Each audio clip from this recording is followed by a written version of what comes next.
अब हमारा अगला सवाल है, the appropriate flux for removing FeO will be. ठीक है, तो इस क्वेश्चन को ध्यान से पढ़ना है। अगर एग्ज़ाम में क्वेश्चन आएगा तो 100% चांसेस हैं कि इस क्वेश्चन को मिस इंटरप्रेट किया जाए। ठीक है, हम समझ लेंगे कि आयरन के लिए वो पूछ रहा है कि फ्लक्स क्या होता है, और आयरन के लिए जो फ्लक्स होता है वो लाइमस्टोन रहता है, और हम ये आंसर टिका के आ जाएंगे। बट वो पूछ रहा है the appropriate flux for removing FeO। FeO as a impurity copper के एक्सट्रैक्शन में हमें मिलता है, और उसे रिमूव करने के लिए हम SiO2 as a flux use करते हैं। ठीक है, तो क्वेश्चन को अंडरलाइन करके पढ़ो तो ज़्यादा अच्छा रहेगा। अब नेक्स्ट क्वेश्चन देखते हैं। In the metallurgy of iron, iron की मेटलर्जी की बात कर रहा है ना, इसका मतलब साफ मतलब ये बैठता है कि वो हमारे पास स्मेल्टिंग की बात कर रहे हैं या फिर ब्लास्ट फर्नेस के बारे में पूछ रहा है। ठीक है, ड्यूरिंग स्मेल्टिंग आ गया अगला। CO is main reducing agent at the upper part of the blast furnace because. ठीक है, हमें पता है कि जो आयरन की स्मेल्टिंग है उसके लिए हम कार्बन मोनोऑक्साइड को as a reducing agent use करते हैं, और जिंक ऑक्साइड के लिए हम कार्बन को एक बेटर रिड्यूसिंग एजेंट की तरह यूज़ करते हैं। ठीक है, और अगर सवाल देखें तो लो टेम्परेचर पर CO as a reducing agent हम यूज़ करते हैं, और हाई टेम्परेचर पर कार्बन इज प्रेफर्ड। ठीक है, तो ये कह रहा है CO is main reducing agent at upper part of the blast furnace. तो ये अगर ब्लास्ट फर्नेस है, नीचे से हमने आग लगा रखी है, ठीक है, तो ऊपर वाला जो है इसका टेम्परेचर कम होगा, और कम टेम्परेचर पर upper part of the blast furnace, upper part में कम टेम्परेचर होगा जहाँ पे CO is a better reducing agent. बात भी सेम है, लो टेम्परेचर पर कार्बन मोनोऑक्साइड को हम बैटर रिड्यूसिंग एजेंट की तरह यूज़ करते हैं, तो ये बिल्कुल सही कह रहा है। क्यों यूज़ करते हैं उसका ये सवाल पूछ रहा है। It is less concentrated in upper atmosphere, ऐसा कुछ नहीं होता। The CO2 formed can easily be removed in the lower atmosphere. There is no oxide to be reduced, and entropy change during CO2 is negative। ठीक है, तो इसका जो answer है वो ये चला जाएगा।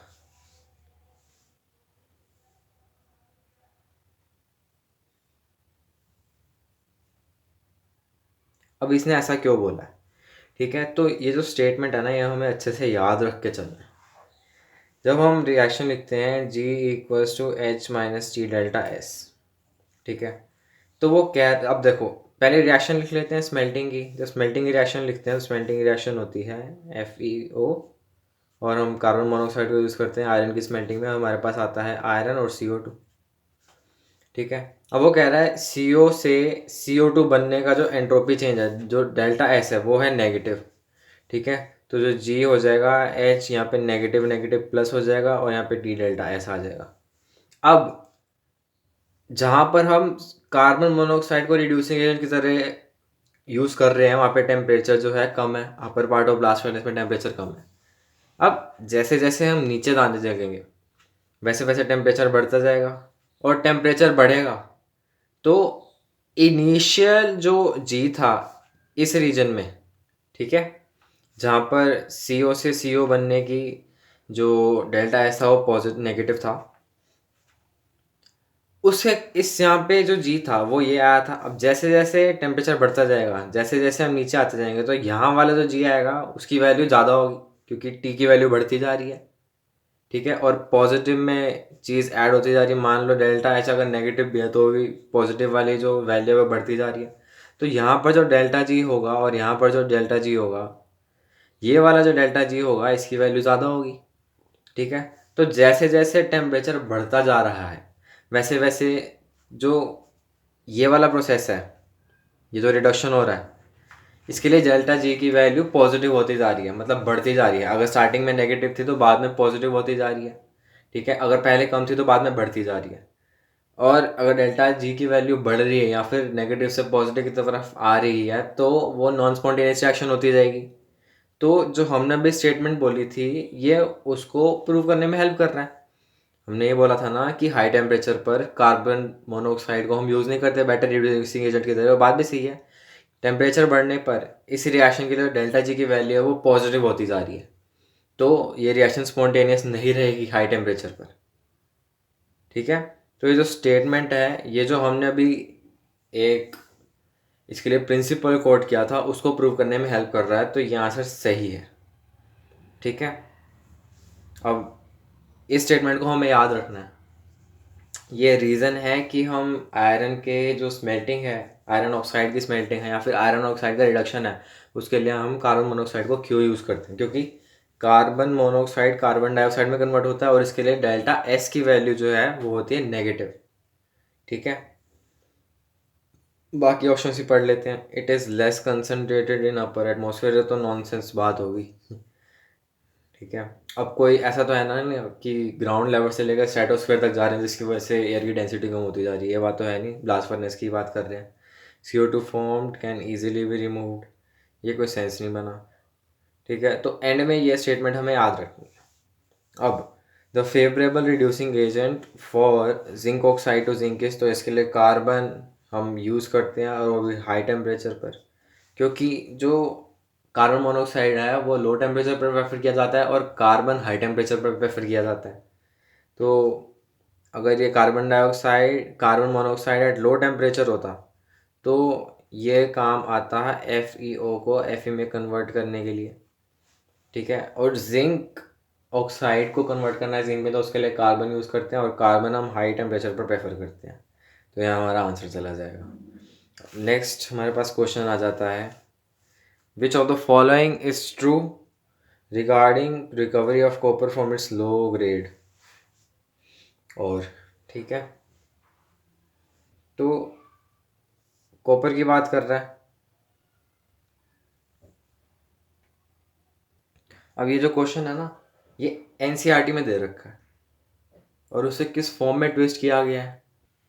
अब देखो, इसने भी दे रखा है at a site low grade copper ore is available and zinc and iron scraps are also available.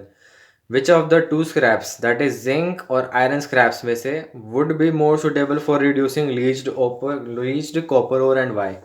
ठीक है, तो अब ना हमारे पास कॉपर के एक्सट्रैक्शन के लिए पूछ रहा है जिंक बढ़िया है या आयरन बढ़िया है।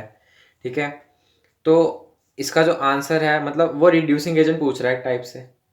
ठीक है, क्योंकि देखो जो स्टेप्स होते हैं, सबसे पहले होता है कंसंट्रेशन। तो कंसंट्रेशन के लिए तो हम जैसे लीचिंग यूज़ करते हैं सल्फाइड ओर्स के लिए, और हमारे पास कॉपर का सल्फाइड ही होता है, कॉपर पायराइट और कॉपर मेटे या फिर कॉपर ग्लैंस। ठीक है, जो हमारे सिलेबस में जैसे कॉपर पायराइट दे रखा है वो एक सल्फ़र का ओर है। ठीक है, सल्फ़र ओर है, तो उसके लिए हम लीचिंग यूज़ करेंगे और लीचिंग के लिए हमें पाइन ऑयल जेंथेट्स वगैरह लगते हैं, NaCN लगता है अगर डिप्रेसेंट हो तो वो उस केस में। फिर उसके बाद ऑक्सीडेशन आ जाता है ऑफ ओर, जिसके अंदर जो सल्फाइड हो रहा है उसके लिए रोस्टिंग यूज़ करते हैं। उसमें भी हमें ऑक्सीजन चाहिए होती है, बस कुछ एलिमेंट नहीं चाहिए होता। अब बात आती है रिडक्शन की, तो रिडक्शन में हमें कोई और एलिमेंट चाहिए होता है रिडक्शन प्रोसेस को फेवर करने के लिए।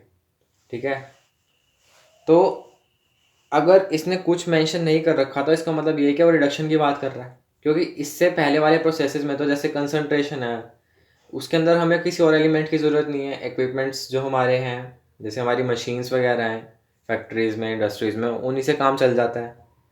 ठीक है, कंसंट्रेशन में हम तेल डाल देते हैं, फिर ऑक्सीडेशन में O2 से रिएक्ट करवा देते हैं, हाई टेम्परेचर कर देते हैं। बस रिडक्शन में ही ऐसा प्रोसेस है जिसमें हम दूसरे एलिमेंट्स को यूज़ करते हैं। अब जब कॉपर का रिडक्शन कराना है तो एक टाइप से रिड्यूसिंग एजेंट डिसाइड करने वाली बात होगी, और रिड्यूसिंग एजेंट हम किसके बेसिस पे डिसाइड करते हैं, इलिंगम डायग्राम के बेसिस पे। और इलिंगम डायग्राम की बजाय हम इलेक्ट्रोकेमिकल सीरीज़ को प्रेफर करते हैं। ठीक है, जब इलेक्ट्रोकेमिकल सीरीज़ हमारे पास आती है तो इसमें कॉपर ये रहा, ले के भाई का नाम मजे से, अल्लाह मैंने जान कर फिर से,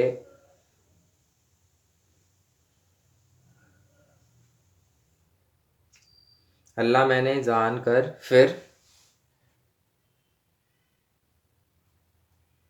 जान कर फिर,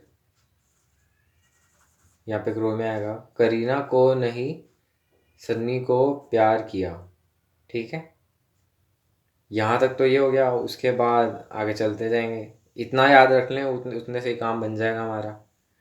अब कॉपर यहाँ पर है, अब हमारे पास ऑप्शन में एक दे रखा है जिंक, एक दे रखा है आयरन। तो जैसे जैसे हम इधर की तरफ जा रहे हैं, ठीक है।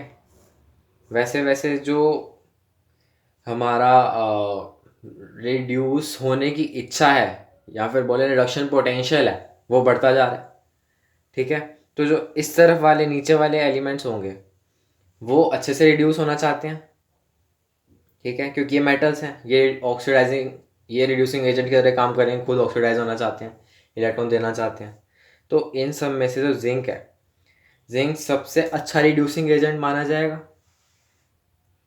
ठीक है, तो हमारा आंसर आना चाहिए था जिंक, बट ऐसा नहीं है अकॉर्डिंग टू एनसीईआरटी। देखो इसने भी बोल रखा है zinc being above iron in electrochemical series, more reactive metal is zinc, reduction will be faster in case of zinc scrap as if they are used, but zinc is costlier metal than iron, so using iron scraps will be advisable or advantageous। तो इसका answer हमारा second चला जाएगा। तो ये question तभी हो पाएगा जब हमें इसका आंसर पता होगा, क्योंकि एनसीईआरटी में गिवन है डेटा। अब अगर हम इलेक्ट्रोकेमिकल सीरीज सिंपली याद करके चले जाते हैं तो उससे इसका आंसर नहीं आ पाएगा, क्योंकि उसके अकॉर्डिंग तो जिंक आंसर चला जाएगा। ठीक है, बट आंसर 2 दे रखा है, इसीलिए एनसीईआरटी में जो दे रखा है वो अच्छे से पता होना चाहिए। अब वो एलिंगम डायग्राम, अगला क्वेश्चन देखते हैं। The slope of line on Ellingham diagram for process is this. अब इन क्वेश्चंस को करने से पहले ना हम एक बात देख लेते हैं कि एलिंगम डायग्राम होता क्या है।